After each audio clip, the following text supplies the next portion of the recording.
The WWC, what the world is watching. Air versus tank. Our final formation results are in. Let's get into it. 600 plus days of last war grinding, battles fought, lessons learned, strategies mastered. When we talk, you level up. Welcome to the Warzone Wrecking Crew. Welcome everybody to the WWC QB18 here to talk about air versus tank. So we ran all of our Operation Sandbox formations. I've run at this point close to 500 tests in the Sandbox environment to see what it is. And we want to get to those results. Before we do, a couple caveats I wanted to have for you to point out. One being that the gear that I'm using is good gear, but it's also against the opponent that I'm facing in these Sandbox environments, which is really around my same level. So that all equals out when I'm fighting the computer in that. I think you'll find as you try these results, you'll be very similar, whether it's 20 versus 20, 30 versus 30, 40 versus 40. As you start fighting in the environment in a similar sense, that these average out to be the best. I will also say that some people you may test the environment, and I do say test and see how it works out for you with your squad and different things. One test, coming back with the results and saying, "Oh, this worked best," but only trying them, three different lineups against three different opponents is not really going to give you these same results. When you try them against different opponents, it's going to offer different variables as that opponent is built differently. So these were in more of a controlled environment with the same variables as far as the opponent goes. As you're going against these the testing and looking at this, it's incredibly important that one test against one opponent is not going to equate to what your results will be. The variabilities of these battles is going to be a big range.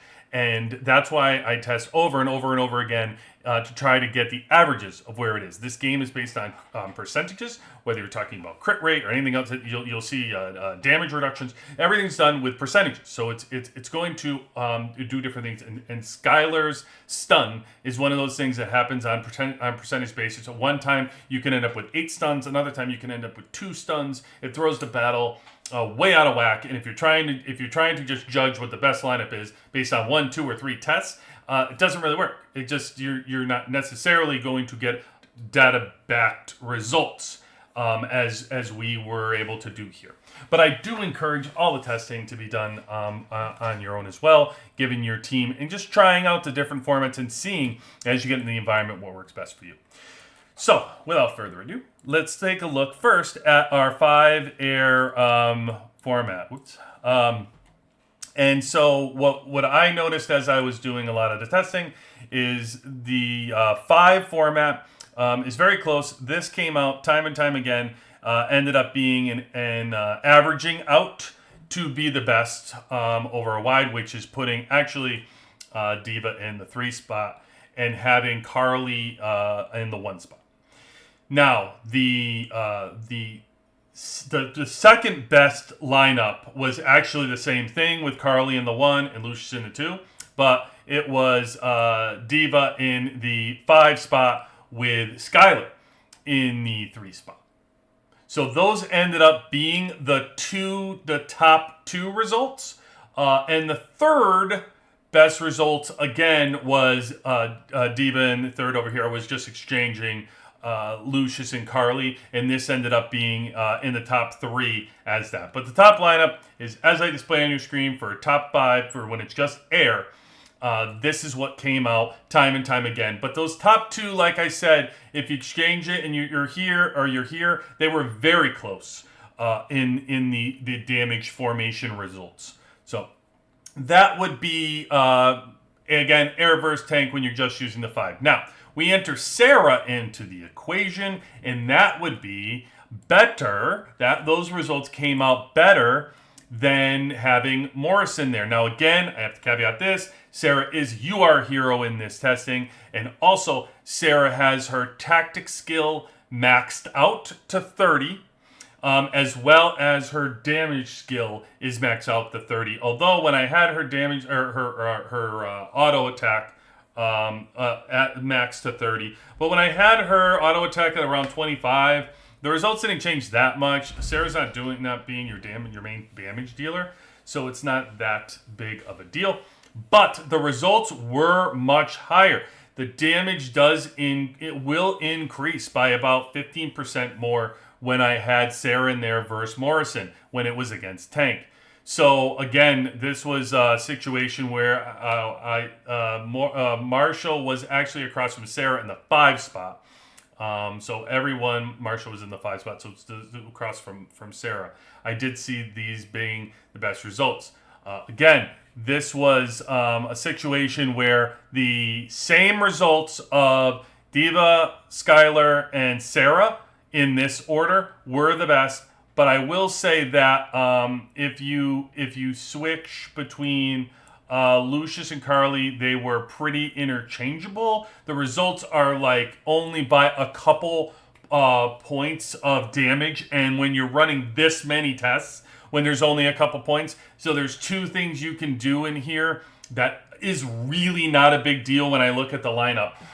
It really wasn't a big deal if Lucius was on the right or Carly was here, and it really also was not a big deal if Diva and Skylar were switched as far as the data. So you're nitpicking if you look at your lineup and you a couple extra points here or there when you're running the test. You're probably going to see more variability with the stun than you are actually changing these lineups to these. More importantly, Sarah every time in this 5 spot across from Marshall was number 1.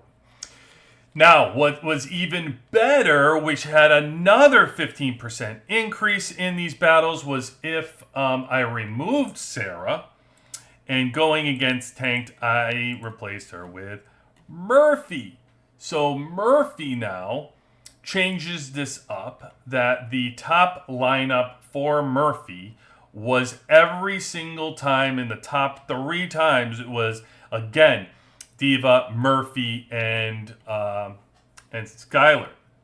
Now, what is interchangeable and was very close was whether you had Carly on the left or you had Carly on the right. It didn't much matter. The results came out very similar in both of those. But these 3 in the back were consistently more and it was better than Sarah with our T10 troops.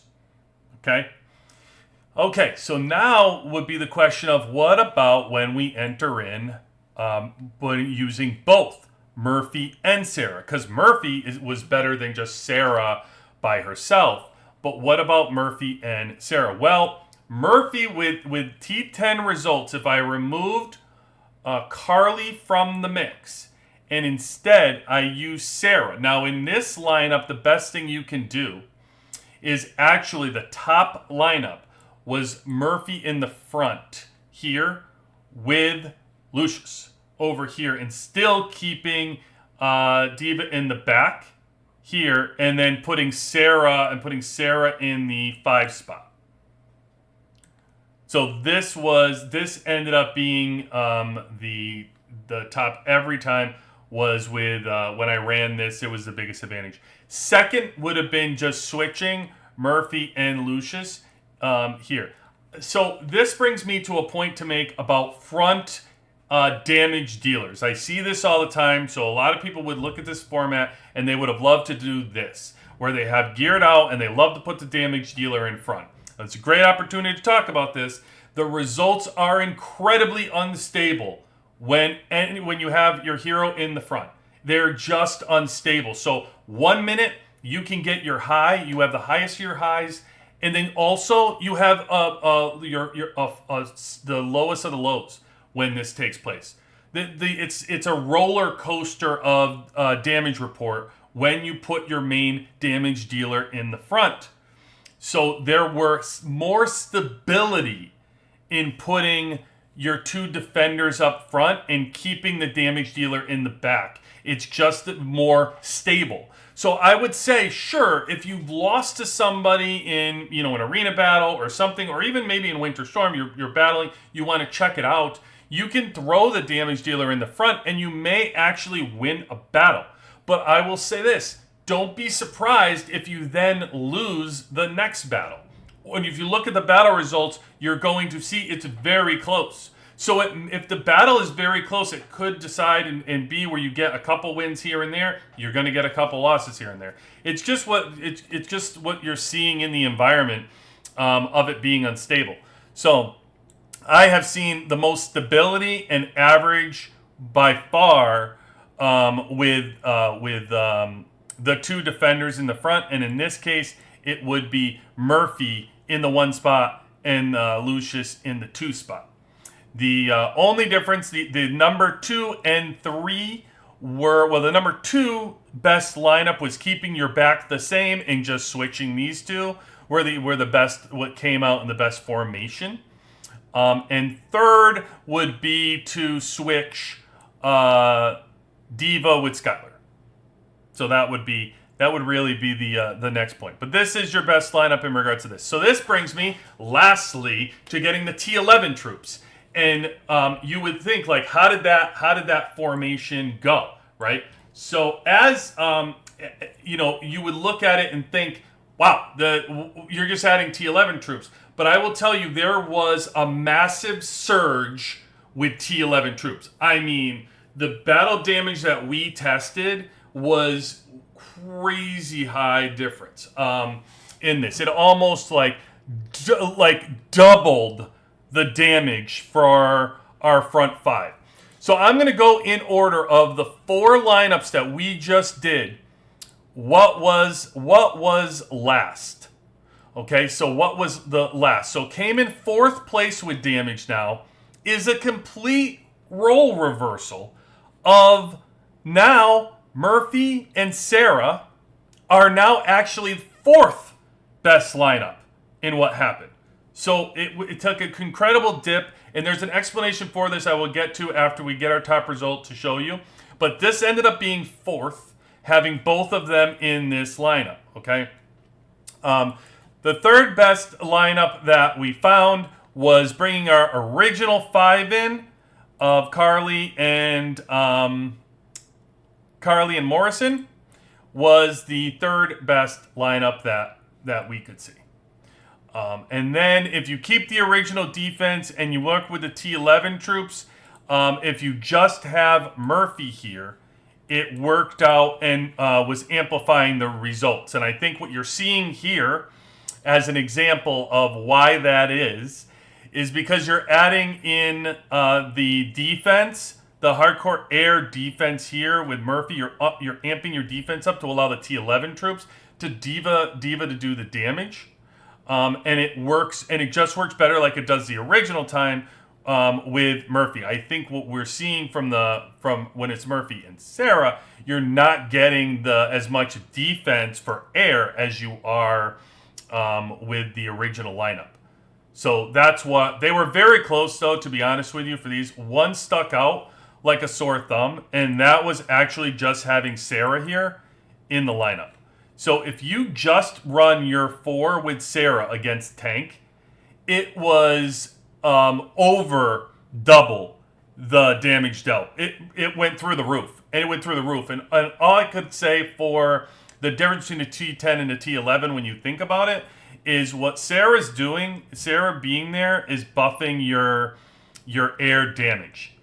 So if you have 5 air that you're running and you're getting the buff against Tank to begin with, and then on top of that you're allowing Sarah to now buff the T11 troops instead of the T10, you're amplifying your damage to the most. I can also say that I ran this in the field versus kill event, and I am consistently beating pretty much the majority of people out there are still running either their air with Murphy, or they're running their air with just the starting 5. I am consistently beating the 5 with Morrison. So if you're doing Morrison versus Sarah, I'm consistently beating Morrison with this lineup, especially with the T11 troops. And I am consistently beating Murphy with this lineup as well. So my recommendation would be this lineup. I will just say though, when you start getting in, that's air versus air in the field. I've done air verse tank. Absolutely smoking tank with this lineup. It's crazy the amount of damage and the live damage in the field I'm seeing as well. So right now I'm seeing these results with air verse air, and air verse tank. The only thing I have to say though, I want their closer battles when I do an air verse air lineup is I want to do more. I didn't do in the sandboxing. I don't have enough results to give you ultimately for the best air verse air lineup. I only have some field testing that I've done in Winter Storm and in Kill Event, and I can tell you that the lineup's doing great. I haven't changed it, but I do want to do more testing in that air versus air. I don't know how it's going to necessarily come out with Morrison or Murphy in that 5, and it could be different. And not to mention, it could be different when we do versus missile as well, because that'll be our last test to see how air is doing versus missile and how this works. So there's a lot more testing to do. This is only air versus tank lineup. And as we go through these results, it's incredibly important that we know how to manage our squads. Like when we're going against a different team, I just did this in Kill Event now. The more I'm doing this mixed formation and battle testing, I'm ready to do switches on the day of battle when I'm watching who's. It's a lot less likely you're going to be able to change your lineup mid-fight in, let's say, a Warzone duel. That's a little bit harder because you fight so many opponents and so many times. Typically in like a Winter Storm or a Kill Event, you get to be isolated against certain opponents for a while where you can almost retreat, change your lineup, change your gear, come back, beat them, or in the middle of the battle itself, if you have the similar gear, you can just change around your format or put your gorilla in different spots and try that as you are mid-fight. I would be ready to be versatile no matter what lineup you have. If you're going with Murphy, and then all of a sudden you go air versus air, my guess that's not going to be as successful as air versus tank. So I would probably want to be ready if I'm losing to pull Murphy out and replace Murphy with either a Sarah or a Morrison. So you just have to be versatile, and you have to read your battle, and that's what we do. We need to educate ourselves and just be better about these things as far as switching and mid-battle. And that's all I want you to do and start thinking about maneuvering in battle and just being a smarter fighter when you're mid-battle. Let's do that with each other to do it. Anyway, I can't wait to hear your feedback. Please join the Discord for more conversation and battle testing. If you have battle tests to submit, please do. Counter arguments and things that you've seen. I love to see the battle results and actual evidence that you have for it so we can talk about it and see it from a sandbox environment. But with that, QB18